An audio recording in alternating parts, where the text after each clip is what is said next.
एक समय की बात है, एक छोटे से शहर में एक गरीब परिवार रहा करता था।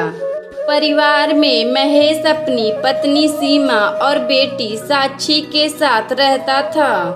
महेश काफी गरीब था, इसलिए वह एक ढाबे पर काम करता था। वह ज्यादा पैसे नहीं कमा पाता था। एक दिन महेश की पत्नी अपने पति महेश से कहती है, अजी, आप दिन रात ढाबे पर काम करते हो, तभी भी आप उतने पैसे नहीं कमा पाते हो जितने पैसे में हम लोगों का पेट भर सके।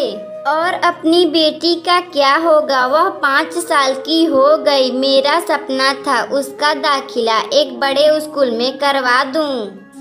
अरे भगवान, तुम काहे का इतना चिंता ले रही हो? देखना सब ठीक हो जाएगा। एक दिन अपनी बेटी एक बड़े से स्कूल में जरूर पढ़ेगी। अगली सुबह महेश अपनी पत्नी से कहता है, साक्षी की माँ, जरा मुझे खाना खिला दो। अब मुझे काम पर जाना है और मेरा टिफिन भी पैक कर देना। अच्छा बाबा, अभी लाती हूँ, तुम चिंता ना करो। फिर सीमा अपने पति महेश को खाना खिला देती है। महेश खाना खाकर अपने ढाबे पर चला जाता है। जब महेश ढाबे पर जाता है तो देखता है कि उसका ढाबा जल चुका था।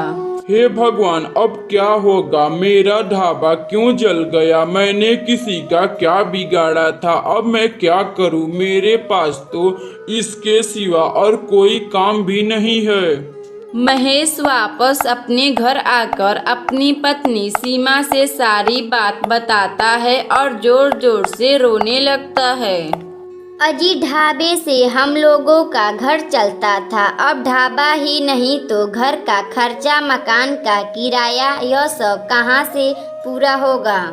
भाग्यवान, तुम चिंता ना करो। जब भगवान एक रास्ता बंद कर देता है तो वह दूसरा रास्ता दिखाता है। अगले दिन महेश काम की तलाश में निकल जाता है, मगर उसे कोई काम नहीं मिलता है। इसी तरह कई दिन बीत जाते हैं।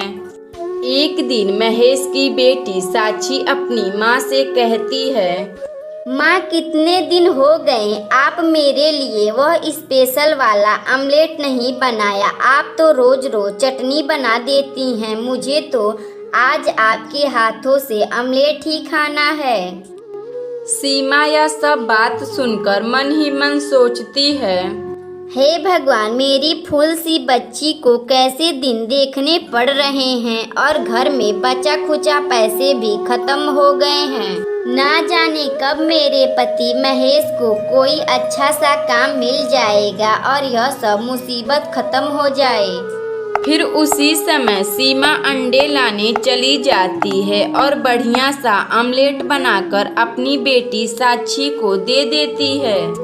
तभी उसी समय महेश थका हारा घर आता है और बोलता है, अरे वाह, रसोई में बहुत ही अच्छी खुशबू आ रही है।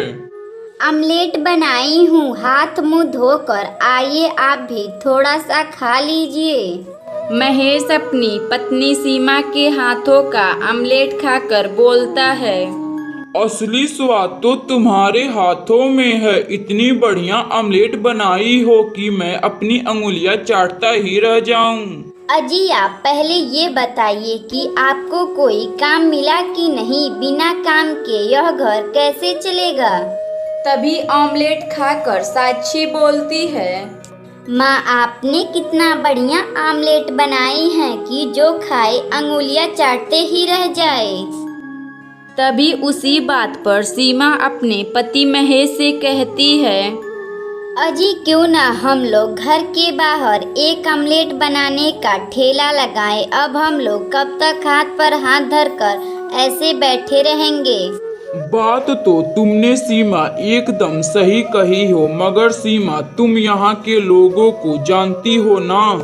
अजी, हम अपने घर के आगे ठेला लगाएंगे। जिसको बोलना है वह बोले, हमसे उसे क्या लेना। अगले दिन फिर सीमा एक ऑमलेट का ठेला लगा लेती है।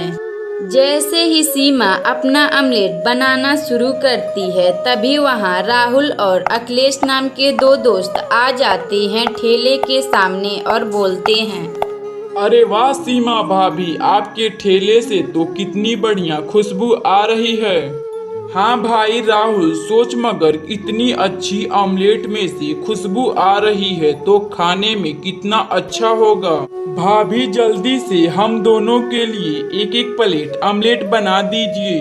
फिर सीमा अपने हाथों से ऑमलेट बनाकर राहुल और अखिलेश को खिला देती है। खाने के बाद अखिलेश कहता है, आपके हाथों का ऑमलेट खाकर तो मजा ही आ गया, मन कर रहा है एक दो प्लेट और खा लूं। देखते ही देखते सीमा की दुकान पर ऑमलेट खाने की संख्या बढ़ती ही जा रही थी। तभी एक दिन पड़ोस की सरला भाभी आती हैं। छी छी सीमा भाभी, आप यह क्या कर रही हैं? आप हमारे घर के सामने अंडा ऑमलेट बेच रही हैं। जल्दी आप यहाँ से अपना ठेला हटाइए। सरला भाभी, आपको मैं बताती हूँ, अब मैं हमेशा यहाँ अपना ठेला लगाऊंगी। जिसको कुछ करना है वह कर ले। फिर सरला भाभी वहाँ से चली जाती हैं गुस्से में और अपने घर आकर सीमा का ठेला उठवाने के लिए सोचने लगती हैं, मगर वह कुछ नहीं कर सकती। एक दिन महेश अपनी पत्नी सीमा से कहता है, सीमा, तुम्हें पता है कि तुम कहती थी कि मेरी बेटी एक बड़े से स्कूल में पढ़े। अब मैं इसका शहर के बड़े स्कूल में दाखिला करवाऊंगा। अगले दिन महेश अपनी बेटी साक्षी का दाखिला शहर के बड़े स्कूल में करवाता है। इस तरह वह अंडा ऑमलेट बेचकर खुशी खुशी रहने लगते हैं। अगर आपको यह कहानी अच्छी लगे तो वीडियो को लाइक करें और चैनल को सब्सक्राइब करें और बेल आइकन को दबाना ना भूलें।